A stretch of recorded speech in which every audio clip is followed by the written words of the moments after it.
Okay, so this is a bit of an experiment. A few years ago, I decided I wanted to do a Booktube channel. I did a one-off video, and safe to say, I actually read most of those books on my TBR, and my plan was to never to read all my own books for once and just to get through my last library haul. Well, I work at a library, so I found that actually very hard to do because every day I see books and I see books that I want to borrow and books that I want to read. So that was not my last library haul. And in fact, I'm going to do a book haul today, and a lot of the stuff that I have got, and this is on my TBR, is library books because they just have fascinating stuff. You cannot go wrong at your library. It's just fun. It's like being in a candy store and, having a credit card that you never have to pay back. But basically, I thought I've been thinking about this for a while and going, I think I want to do a Booktube channel. So please bear with me as this is all experimental. I do like to read a bit of everything. I'm not a book snob. There's not much that I don't read. I will try anything at least once, and usually the quirkier the title and the weirder it sounds, I'm in for that. But basically, I work in a library. I do accessions, so basically I get to see all the books when they come in brand new. So it is a lovely job to have, and I put them all onto the computer system, and then they go off into the library world. But basically, I'm a big reader. When I was in high school, I just loved reading books, and so that's what led me to my job. But I am I call it a sickness. I'm a little bit obsessed with books. I love everything about books, and until I found Booktube, I thought I was the only person in the world who was this obsessed with books and this in love with books, But no, apparently there's heaps of us out there, and it's so reassuring. So anyway, I'm going to just show you some books that I'm into at the moment and that hopefully I get to read really soon. And yeah, I'll see what other videos I can put my hand to and see what we can get up to. But okay, so I've got as I said, I'm into I like a bit of difference every time I read something. So the book that's been making the rounds is this one, The Death of Mrs. Westaway by Ruth Ware. Now, I'm really interested. I just read The Girl in Cabin Number 10. I loved it. It was so Agatha Christie. I really love crime. I love crime with a good twist at the end. I've heard so many good things about this book. I really want to read all of her books. I'm not a huge romance person. I really do love people dying. I like a bit of stabbiness in my life. And as weird as that sounds, the fact that it's in this lady gets called up and they think she's inherited something. She's actually not the right person, but she'll go with it anyway. It sounds possible, it sounds absolutely, I buy that.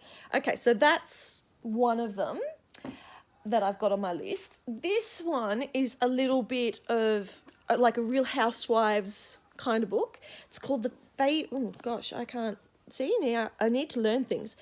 It's got a lot of glare. The Favourite Sister by Jessica Knoll.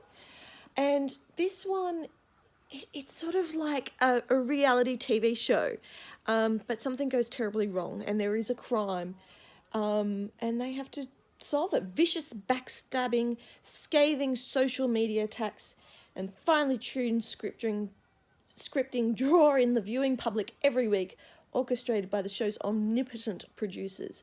But even they don't know that season 4 will end in murder. So, hello.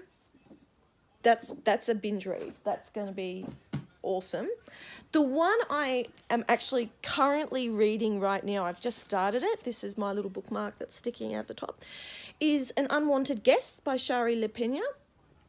And so far it is set, again, a little bit Agatha Christie-ish, set in a remote hotel. These people have turned up. They're all guests. It's snowing.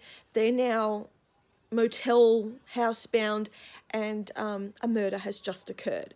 So it's like all my Christmas wishes come true. I'm really like, I'm enjoying it so far. It hops around a bit, but I think it's going to be a really good read. So I'm reading that one at the moment. Hope to finish that soon. Now, this book I have been, what would you say? I call it book stalking. That's where you're waiting for it to be released and you cannot wait for it to be released. This came out just recently, Like Lions by Brian Panowich. Now, this is a sequel to his first book, and you would have to, I believe, read the first book first, which was called Bull Mountain. And it was set in like America, maybe the Appalachian Mountains. I could be wrong. I was never good at geography. But basically, it was a thriller. It was about a family where the family business was drugs, and whatever the popular drug was of the day. Once upon a time, that was marijuana. Today, it's crystal meth, whatever may be. And whatever comes with it, which was guns and stuff. And it comes down to a generation where basically one brother has become the local cop, and the other two are still living up on the mountain, living their lives. And everyone knows they're criminals, and it's all a little bit, too close for comfort, a little bit too uncomfortable. But it really was a great read. And it was really gritty. It was really, I felt it just really not overdone. It was awesome to read. So I read the first one, Bull Mountain, loved it. Had an excellent twist at the end. I did not expect a sequel because I did not think, I was like, how do you follow that up? That was awesome. But here it is. And I think I haven't read it just yet because I'm saving it. It's like, I had to wait 2 years for this book and now it's here. So I don't want to waste it. I want to savor that one. So that's on my list. Another one that I've got here this is one I've actually bought. So they're all shiny because they're from the library. We cover them, so they're brilliant. This one I bought, this is called Ash Island by Barry Maitland. He's an Australian author. It is actually the sequel to Crucifixion Creek. It's in a trilogy. I read Crucifixion Creek a little while ago, and I really enjoyed that. It wasn't perfect, very rarely a book is, but it was still probably a 3 to 4 star. So I'm really looking forward to this. Harry Beltree is the detective. He's in a new posting away from Sydney where he nearly killed by a corrupt colleague. But because he's caught up in that corruption thing, he's now an embarrassment to the police. So they've sort of shifted him off to the side somewhere, trying to get him out of the way. Harry's just got unfinished business though. His parents were killed in a car accident that really doesn't sit right with him, and I think the wife is what bothered me. That's what kept it from being a 5-star. The wife, I think, is blind, but she's an incredible computer hacker. I don't know. I think it's just that one character that really, really bothers me. Another one that I've got that is an Australian one, Something for Nothing by Andy Muir. Now, I love Janet Ivanovic. I love a bit of Carl Hyacin, a little bit of crime, a little bit of action, and some laughs. Like, who doesn't like a funny book? This one, I just love how it says, it's not every day a bloke stumbles across a dismembered torso on Nobby's beach. That seems different. I like that. Seems like my kind of thing. Lockie Munro is starting to feel like he's a magnet for trouble only the day before he finished a giant haul of heroin. Fished, not finished. My God, I was going to say, how is he still alive if he finished a giant haul of... He fished a giant haul of heroin out of his favourite abalone poaching spot near Newcastle. There's a better than even chance that the heroin and the torso are connected. Funny that. And he considered and he should leave well enough alone. But the opportunity to get ahead of the game is too good to pass up. So I think hilarity. So the hook is actually explained very quickly. The hook is explained. And hilarity will ensue. I just finished, and unfortunately because it was a library book, I don't have it with me. Hopefully I can figure out how to insert something here. But do check it out on Goodreads. There was a great book by Tony Martin, who is a big radio person here in Australia. He wrote a book, called Deadly Kerfuffle, and I read that recently, and it was fantastic. It was about a very typical Australian suburban neighbourhood where Neighbourhood Watch has become very concerned because a Maori family has moved in, which, as most people would know, is just a family from Newcastle, a Indigenous family from Newcastle, Maori, but they think that they're Islamist extremists and that they're going to turn their house to face Mecca. And so they've sort of gone off the rails, if you will, getting all head up about this lovely family who has just moved into the neighbourhood.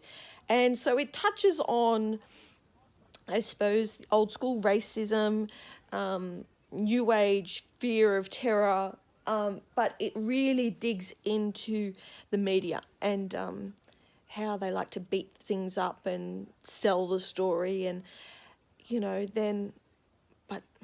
so it goes from there. It is quite funny, but it does become quite dark in a way because it's people actually do end up dying in the book, but it is a dark comedy. Tony Martin's brilliant writer. I hope he can write more. I don't think a sequel, but more books, because he's just brilliant. Well, so that's basically what I've been reading. Also, I just finished a great book called Baby Teeth. Now, I'm going to say this wrong, but it was written by an author called Zoj Stage, about a little girl, Hannah, and her family. Hannah's 7. She doesn't speak, but there's just her mother, Suzette, her father, Alex. Her father she adores and thinks he's, the sun rises and falls with him. But her mother is not so sure. There's something wrong, and the story goes on to sort of unfold. I don't want to give it away. I could not put this book down. It wasn't fun. It was an emotional roller coaster. It made you question all those things about, are you a good parent? What is a good parenting plan? Do all children need to be parented the same? Obviously not. It brought up a lot of really good issues, mental health, but yeah, it was just really well written. Seamless. You just could not put it down. Another book, I'm trying to think of other books that I've read recently that I really liked. Another book, and this might sound a bit twisted on my behalf, that I really enjoyed was called The Perfect Girlfriend by Karen Hamilton. This one is about a woman who has broken up with her boyfriend, but she's quite still enamored with him, and she basically stalks him.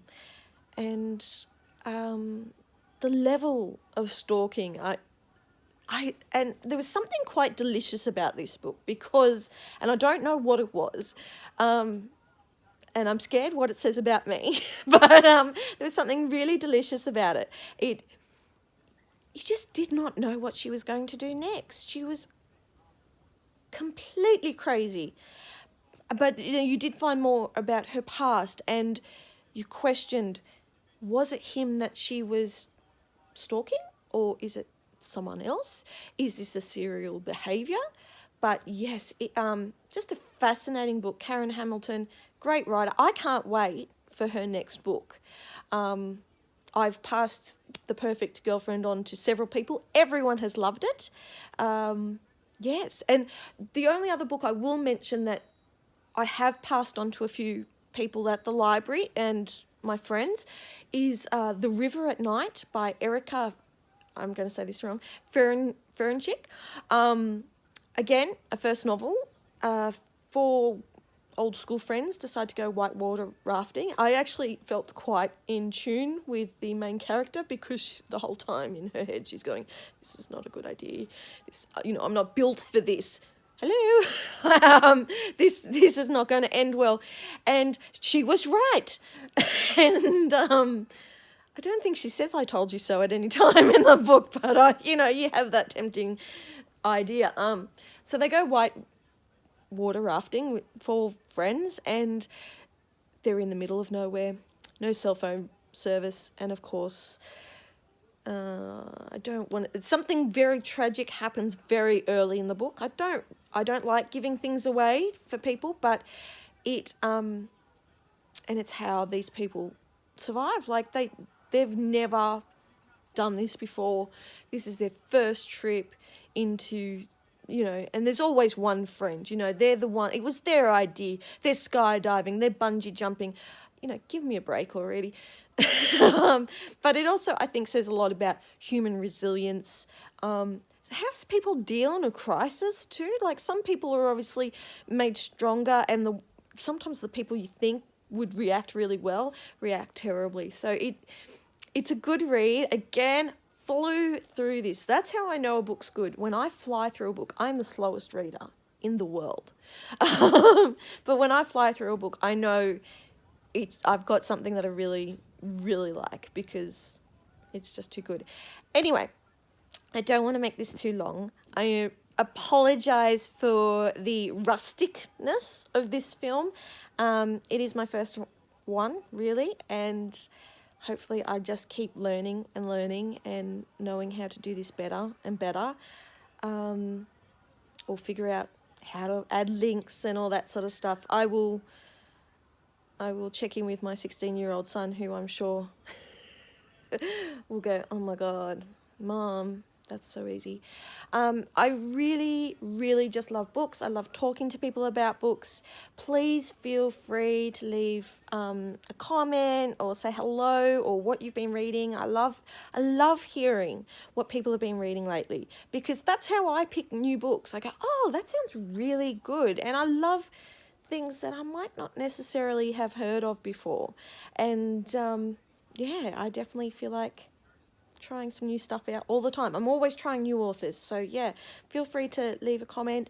I hope you like this, and I hope to see you next time. So #1 video down. Okay, have a great weekend, and yeah, just have a lovely day with your books. Okay.